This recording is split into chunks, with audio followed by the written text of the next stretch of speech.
안녕하세요. 금쪽명언입니다. 나는 가끔 이런 생각을 한다. 왜 어떤 사람과 이야기하고 나면 괜히 기분이 상할까? 말은 틀리지 않았고 겉으로는 웃으면서 이야기했는데 대화를 마치고 돌아서면 뭔가 찜찜하다. 그 사람이 나를 무시한 것도 아니고 모욕적인 단어를 쓴 것도 아닌데 마음 한구석이 묘하게 불편하다. 그런데 이런 일이 반복되면 결국 한 가지를 깨닫게 된다. 말보다 말투, 그리고 말의 버릇이 문제였다는 것을. 특히 중년 이후 인간관계에서는 단어 하나, 말끝 하나가 전부가 된다.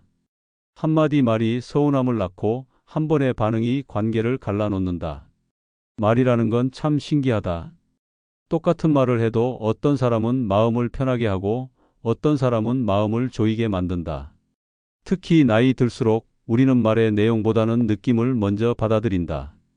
그 사람이 어떤 마음으로 말했는지 겉보다 속을 본다.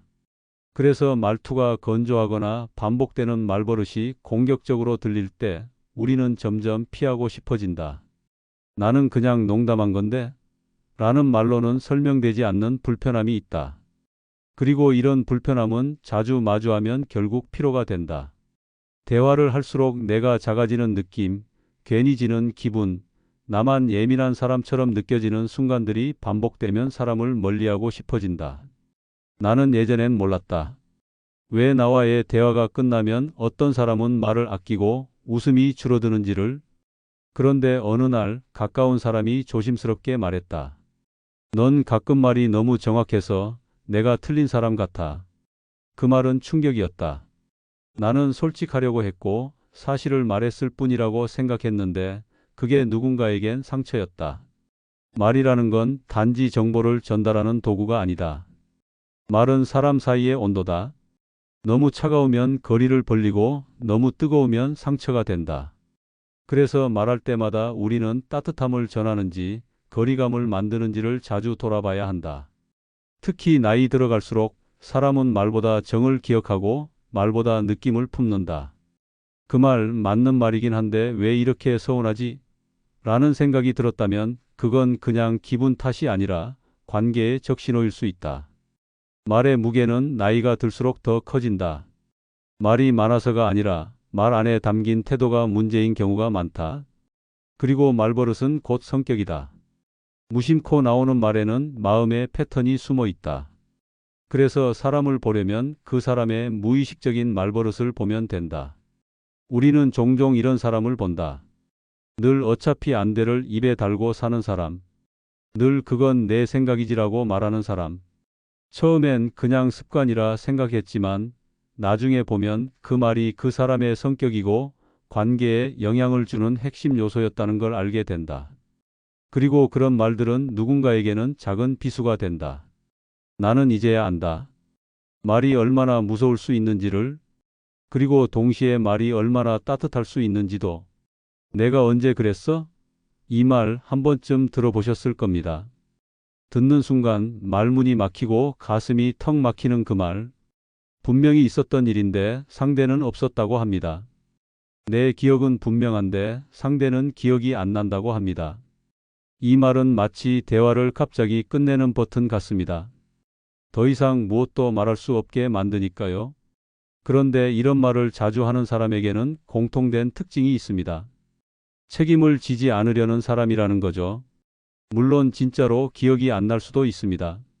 하지만 이상하게도 이런 사람은 늘 자신에게 불리한 기억만 나지 않습니다. 칭찬은 잘 기억하면서 지적은 기억하지 못합니다. 고마운 일은 오래 말하면서 미안한 일은 아무 말도 없습니다. 결국 그 말버릇은 무의식의 반응입니다. 상대방의 감정을 받아들이고 싶지 않을 때 혹은 책임을 회피하고 싶을 때 튀어나오는 말. 내가 언제 그랬어? 라는 말은 그건 내 착각이야 라는 메시지와 다르지 않습니다. 상대의 감정을 부정하고 관계의 진실을 밀어내는 말. 그래서 우리는 그런 말을 들을 때마다 이상한 기분이 듭니다. 내가 예민한 건가? 내가 오해한 건가? 그렇게 스스로를 의심하게 되죠. 하지만 아닙니다. 대부분의 경우 그 감정은 틀리지 않았습니다. 단지 상대가 그것을 인정하지 않을 뿐입니다. 관계는 서로의 기억을 함께 공유하는 과정입니다. 그런데 한쪽만 기억하고 한쪽만 지우면 그건 관계가 아니라 신문입니다. 나만 기억하고 나만 설명하고 나만 사과해야 하는 관계는 오래 갈 수 없습니다. 특히 가족이나 오래된 친구 사이에서 이런 말이 자주 나온다면 그 관계는 이미 기울기 시작한 겁니다. 그 사람은 말로는 우린 오래된 사이니까라고 하지만 행동으로는 책임을 회피하고 있습니다. 내가 언제 그랬어? 라는 말 뒤에는 자신을 방어하려는 본능이 숨어 있습니다. 자신이 나쁜 사람으로 보이기 싫고 상대가 자신에게 실망하는 것을 피하고 싶은 마음. 하지만 그런 방어는 상대에게 더 깊은 실망을 안겨줍니다. 때로는 미안해 한마디면 끝날 일을 내가 언제 그랬냐며 부정하면 갈등은 더 깊어집니다. 말은 간단하지만 마음은 복잡하죠. 그래서 우리는 말을 고를 때 마음을 먼저 읽어야 합니다. 누군가 내가 언제 그랬어? 라고 말할 때 그 사람의 말보다 마음을 보는 연습이 필요합니다. 그리고 그게 반복되는 관계라면 내 감정의 안전을 위해 거리를 두는 것도 필요합니다. 관계는 서로의 기억과 감정을 함께 책임지는 것입니다. 그 책임을 외면하는 말버릇은 결국 관계를 파괴합니다. 내가 언제 그랬어? 라는 말, 그 말이 반복된다면 그 사람의 본심을 다시 봐야 할 때입니다. 내 마음을, 내 기억을 믿어도 괜찮습니다. 당신은 틀리지 않았습니다. 그건 내 생각이고, 이 말은 얼핏 보면 논리적인 말처럼 들립니다. 사람마다 생각이 다를 수 있고 그걸 인정하는 듯한 태도처럼 보이기도 하죠. 하지만 이 말이 나오는 순간 대화는 벽을 만납니다. 감정은 단절되고 관계는 멀어지기 시작합니다. 그건 내 생각이지라는 말은 사실 인정이 아니라 차단입니다. 나는 그 말에 동의하지 않으며 그 감정에도 공감할 생각이 없다는 선언이죠. 이런 말을 자주 쓰는 사람들은 공통적으로 대화를 승패로 받아들입니다. 나와 다르면 틀렸다고 느끼고 상대가 감정을 표현하면 논리적이지 않다며 가볍게 넘기려 합니다. 그들은 틀리다와 다르다를 구분하지 못합니다. 이 말은 겉으론 냉정하고 이성적이지만 실은 굉장히 공격적이고 폭력적입니다. 누군가가 마음을 열어 어렵게 속내를 털어놓았을 때 그저 그건 내 생각이고 한마디로 정리해 버리는 것. 이건 상대방의 진심을 무시하는 말입니다. 부모가 자녀에게, 배우자가 배우자에게, 친구가 친구에게 이런 말을 한다면 그 관계는 점점 말이 사라집니다. 왜냐하면 말해도 소용없다는 걸 배우게 되니까요. 감정은 표현했을 때 받아들여지지 않으면 다시는 나오지 않습니다. 그리고 그게 반복되면 관계 속엔 침묵만 남게 됩니다. 그건 내 생각이지라는 말은 나의 생각만 옳고 너의 생각은 감정에 치우친 것으로 간주하는 태도입니다. 이런 사람들은 보통 자신이 현실적이고 객관적이라고 생각하지만 실은 자기 중심적인 시선에 갇혀 있습니다. 대화란 상대의 관점에서 생각해 보려는 시도입니다. 그러나 이 말은 그런 시도를 거부합니다. 정답은 없고 각자의 삶이 다르다는 걸 모르는 사람. 상대가 어떤 상처를 받고 있는지, 왜 그렇게 느끼는지를 알려고 하지 않는 사람. 이런 사람과의 대화는 점점 짧아지고 깊어지지 않습니다. 말은 하지만 마음은 닫혀 있기 때문이죠. 특히 나이가 들수록 우리는 경험에서 우러나온 의견이 많아지고 세상에 대한 기준이 강해집니다. 그래서 젊은 사람들의 말이나 다른 배경을 가진 사람들의 생각을 그건 내 생각이지라고 무시하게 될 수 있습니다. 나도 모르게 그런 말을 입에 올리게 되는 거죠. 그러나 그건 나이의 문제가 아니라 태도의 문제입니다. 삶을 살아오며 쌓은 지혜라면 그만큼 더 많은 생각을 들을 수 있어야 합니다. 듣는다는 건 동의하라는 뜻이 아닙니다. 인정해 준다는 말입니다. 그럴 수도 있겠다. 그렇게 느낄 수도 있지. 그 말 한마디가 관계를 살립니다. 반대로 그건 내 생각이지라는 말은 관계를 단절시킵니다. 말에는 벽을 세우는 말이 있고 다리를 놓는 말이 있습니다. 우리는 어떤 말을 고르고 있을까요? 지금 당신 곁에 말이 멈춘 관계가 있다면 그 시작은 그 한마디였을지도 모릅니다. 내가 다 너 잘 되라고 하는 말이야. 이 말은 참 자주 듣게 됩니다. 부모님에게서, 선생님에게서, 가까운 지인에게서. 겉보기엔 사랑이고 걱정이고 배려처럼 보이지만 듣는 사람 입장에서는 늘 숨이 막힙니다. 왜일까요? 그 말 뒤에는 사실상 내 방식이 맞고 너는 틀렸다는 메시지가 숨어 있기 때문입니다. 내가 나를 이해 못해도 나는 너를 위하는 마음으로 말하는 거야 라는 식의 일방적인 감정 투영은 듣는 사람에게 큰 압박이 됩니다. 더군다나 그 말은 대개 비판이나 통제를 덧붙일 때 사용됩니다. 그 옷은 너무 촌스러워. 내가 다 너 잘 되라고 하는 말이야. 그 친구 별로야. 끊어. 너 잘 되라고 그러는 거야. 이런 말들은 결국 나를 위한 조언처럼 포장된 감정의 강요입니다. 상대의 선택을 존중하지 않는 방식으로 표현된 사랑은 결국 사랑이 아니라 지배입니다. 이 말이 자주 쓰일수록 상대는 자신을 자꾸 부정하게 됩니다. 나보다 더 나를 잘 안다는 듯한 말투. 너는 모르니까, 내가 옳으니까. 그 프레임 안에서는 어떤 반론도 감정적인 저항으로만 간주됩니다. 결국 말의 주도권은 한 사람에게만 쏠립니다. 나는 다 널 위해 말했는데 왜 너는 삐쳐? 이런 흐름이 반복되면 상대는 더 이상 자신의 감정을 표현하지 못하게 됩니다. 나중엔 어떤 말을 들어도 내가 맞아라고 말하면서 마음을 닫아버리게 되죠. 그리고 관계는 겉으론 평화롭지만 속으론 멀어지기 시작합니다. 특히 시니어 세대에서는 이 말이 미덕처럼 여겨지기도 했습니다. 자식을 위해 헌신해왔고 후배를 위해 조언을 아끼지 않는 것을 당연한 덕목이라 여겼기 때문입니다. 그러나 시대는 달라졌고 방식도 달라져야 합니다. 진짜 사랑은 방향을 가르치는 것이 아니라 길을 같이 걸어주는 것입니다. 조언은 줄 수 있지만 강요하면 안 됩니다. 상대의 선택을 존중하지 않는 조언은 결국 강요입니다. 그리고 그 강요는 시간이 지날수록 상대의 마음에 벽을 쌓습니다. 내가 널 위해 하는 말이라는 문장 앞에 진짜로 필요한 것은 상대가 그 말을 원했는가입니다. 아무리 좋은 음식도 억지로 먹이면 체합니다. 아무리 옳은 말도 원치 않을 때 들으면 상처가 됩니다. 말에는 타이밍이 있고 방식이 있고 무엇보다 동의가 필요합니다. 누군가를 진심으로 위한다면 먼저 물어봐야 합니다. 내가 조언해도 괜찮을까? 이야기 들어줄 수 있을까? 그 물음이 있는 관계는 서로를 존중하는 관계입니다. 그리고 존중이 있을 때 진심은 비로소 전달됩니다. 내가 다 너 잘 되라고 하는 말이야. 이 말이 진심으로 들리려면 그 전에 있어야 할 것은 이해와 공감 그리고 기다림입니다.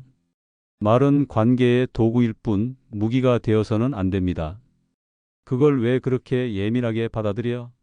이 말은 얼핏 보면 걱정처럼 보이지만 사실은 감정을 무시하는 말입니다. 특히 내가 힘들다고 말했을 때, 상처받았다고 표현했을 때 이런 말을 들으면 더 큰 상처가 됩니다. 마치 나의 반응이 과하고 내가 문제인 것처럼 느끼게 만드니까요. 그런데 이 말은 단순히 말 한마디가 아닙니다. 그 사람의 감정에 대한 태도를 보여주는 말입니다. 감정을 사소하게 여기고 표현을 불편해하는 사람은 종종 이 말을 방패처럼 사용합니다. 내가 장난으로 한 말을 왜 그렇게 심각하게 받아들여? 그건 그냥 웃자고 한 건데 왜 정색을 해?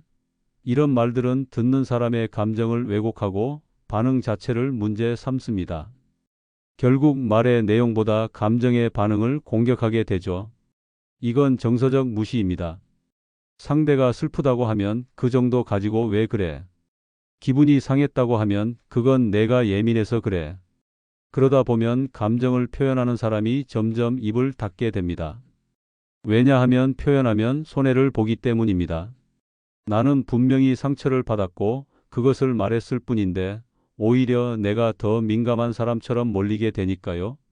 이런 상황이 반복되면 결국 자책이 시작됩니다. 내가 너무 유난스러운가? 내가 너무 감정적인가? 그리고 그렇게 자신을 깎아내리다 보면 나중에는 스스로도 감정을 인정하지 못하게 됩니다. 이건 매우 위험한 패턴입니다. 감정을 억누르고 눌러두는 사이 마음은 점점 병들게 됩니다. 특히 나이 들수록 우리는 감정보다 이성이 중요하다고 배워왔습니다. 감정은 약한 것이고 감정을 잘 드러내면 인생을 감정적으로 사는 사람이라고 손가락질받기 쉬웠기 때문입니다. 그래서 감정을 꾹 참고 사는 것이 미덕처럼 여겨졌습니다. 하지만 그건 진실이 아닙니다. 감정을 잘 표현하는 사람일수록 관계도 깊어지고 건강합니다. 감정을 억누르기보다 건강하게 표현하는 것이 훨씬 어렵고 용기 있는 일입니다. 그리고 그 감정을 존중받는 관계는 오래 갑니다. 반면 감정을 무시하고 예민하다고 몰아붙이는 관계는 점점 멀어집니다. 그걸 왜 그렇게 예민하게 받아들여? 라는 말은 결국 나는 내 감정을 받아들이지 않겠다는 선언과 같습니다. 그 말 한마디가 반복되면 관계는 공감 대신 침묵으로 채워집니다. 그리고 나중엔 아무 말도 하지 않게 됩니다. 진짜 관계는 감정을 나눌 수 있을 때 시작됩니다. 감정을 인정받을 때 우리는 그 사람 앞에서 진짜 내가 될 수 있습니다. 상대방의 감정을 예민하다고 치부하지 마세요. 그건 그 사람의 마음이 보내는 신호입니다. 그 신호를 무시하면 언젠가 관계 전체가 끊기게 됩니다. 감정은 약점이 아니라 관계의 언어입니다. 그리고 그 언어를 무시하는 사람은 결국 관계의 문을 닫게 됩니다. 사람을 파악하려면 그 사람이 자주 쓰는 말을 유심히 들어보라는 말이 있습니다. 왜냐하면 말은 그 사람의 내면이 드러나는 통로이기 때문입니다. 습관처럼 나오는 말에는 성격이, 감정이, 그리고 무의식이 담겨 있습니다. 어차피 안 돼. 내가 뭘 잘했다고. 그래서 뭐 어쩌라고. 이런 말들을 입에 달고 사는 사람은 자신도 모르게 자기 자신과 세상을 그렇게 바라보고 있다는 뜻입니다. 부정적인 말이 입에 붙은 사람은 세상을 부정적으로 보고 있고 남을 의심하는 말이 많은 사람은 내면에 불안이 많습니다. 반대로 고마워요. 그럴 수도 있지. 괜찮아요. 라는 말이 자연스러운 사람은 신뢰가 몸에 밴 사람입니다. 언어는 마음의 거울입니다. 그래서 우리는 상대의 말을 듣고 그 사람의 성격을 알 수 있습니다. 더 중요한 건 우리가 자주 쓰는 말이 우리의 관계에도 영향을 준다는 사실입니다. 같은 상황에서도 어떤 사람은 내 탓이야 라고 하고 어떤 사람은 다 너 때문이야 라고 합니다. 그 말의 차이가 결국 관계의 방향을 결정합니다. 또 어떤 사람은 늘 농담처럼 비꼬는 말을 하고 어떤 사람은 언제나 진지하게 말하려 합니다. 말투 하나, 단어 하나에 담긴 습관은 결국 인간관계의 질을 바꿉니다. 특히 나이가 들수록 말은 점점 강해지고 굳어집니다. 자주 쓰던 표현은 더 깊어지고 고쳐지지 않기 때문입니다. 그래서 지금 내가 자주 쓰는 말이 뭔지를 돌아보는 것이 중요합니다. 내 말이 누군가에게 위로가 되고 있는지 상처가 되고 있는지. 말은 흔한 것이지만 동시에 가장 날카로운 도구입니다. 무심코 던진 한마디가 누군가에겐 잊히지 않는 말이 되고 평생을 남기도 합니다. 그리고 그 말은 언젠가 나에게 돌아옵니다. 우리가 말하는 방식은 결국 우리를 말해주는 방식입니다. 그래서 말은 곧 성격입니다. 지금 당신이 자주 쓰는 말은 어떤 말인가요? 늘 남을 지적하거나 비판하거나 반문하는 말은 아닌가요? 아니면 위로하고 공감하고 인정하는 말인가요? 매일 쓰는 말은 매일의 나를 만듭니다. 그리고 그 말은 사람들 사이에서 나의 인상을 결정합니다. 아무리 옷을 잘 입고 겉모습이 근사해도 말이 거칠면 관계는 오래가지 못합니다. 말은 관계를 시작하게도 끝내게도 합니다. 그래서 말이 중요합니다. 매일의 말이 쌓여서 결국 그 사람을 만듭니다. 오늘부터 나의 말버릇을 바꿔보는 건 어떨까요? 거친 말 대신 부드러운 말, 비난 대신 이해, 지적 대신 질문. 말이 바뀌면 관계가 바뀌고 관계가 바뀌면 인생도 달라집니다. 말은 습관이고 습관은 성격이 되고 성격은 운명을 만듭니다. 내가 매일 무심코 뱉는 그 말 한마디가 나를 설명하고 있다는 걸 기억하세요. 좋은 사람이 되고 싶다는 말은 누구나 한 번쯤 해봤을 겁니다. 하지만 좋은 사람은 타고나는 것이 아닙니다. 매일의 말, 태도, 선택이 쌓여 만들어지는 결과입니다. 그래서 중요한 건 하루하루를 어떻게 살아가는가입니다. 하루를 끝내기 전 이런 질문을 스스로에게 던져보세요. 오늘 내가 한 말 중에 누군가에게 상처가 됐을까? 나는 누군가의 마음을 듣고자 했는가? 아니면 내 말만 했는가? 나는 오늘 누구에게 미소를 지어줬는가? 이런 질문은 나를 꾸짖는 것이 아니라 나를 돌보는 연습입니다. 하루 10분 나의 마음을 돌아보는 시간은 관계를 바꾸고 인생을 다르게 만듭니다. 그리고 그 시간은 나이와 상관없이 누구에게나 필요합니다. 특히 시니어 세대에게는 이 시간이 더더욱 소중합니다.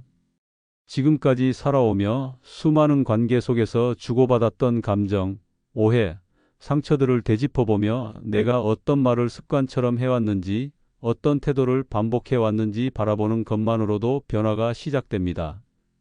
예전에는 몰랐던 내 말의 무게를 깨닫게 되고, 나도 누군가를 무심코 아프게 했을 수 있다는 것을 인정하게 되면 그때부터 관계가 달라집니다. 좋은 사람은 완벽한 사람이 아닙니다. 실수하지만 돌아보는 사람입니다. 다정하지 못했어도 다음 날 사과할 줄 아는 사람입니다. 마음이 어두웠어도 누군가를 위한 따뜻한 말 한마디를 건넬 수 있는 용기를 가진 사람입니다. 그리고 그런 마음은 훈련으로 길러집니다. 아침에 눈을 뜨면 오늘 하루는 누구에게도 함부로 말하지 말자고 다짐해 보세요. 누군가가 내 마음을 몰라줄 때 그래도 그 사람은 나름대로 이유가 있겠지라고 한 발 물러나 보는 연습도 해보세요. 거창한 게 아니라 작은 말 한마디, 작은 태도 하나가 좋은 사람을 만듭니다. 매일의 루틴이 결국 나를 만듭니다. 말을 조심하자, 반응을 늦추자, 다른 사람의 말에 먼저 귀 기울이자. 이 단순한 세 가지를 실천하는 하루만으로도 관계는 훨씬 따뜻해집니다. 나이가 들어갈수록 지혜는 내면에서 빛납니다. 말에, 태도에, 침묵에 그 사람의 품격이 담기게 됩니다. 그래서 좋은 사람은 스스로를 잘 돌보는 사람입니다. 매일 마음을 돌아보는 사람입니다. 오늘 하루 나의 말과 태도 속에서 누군가가 따뜻함을 느낄 수 있다면 이미 당신은 좋은 사람입니다. 오늘의 이야기 재미있게 들으셨나요? 재미있게 들으셨다면 구독과 좋아요 꼭 눌러주시고 응원의 댓글도 많이 남겨주세요. 감사합니다.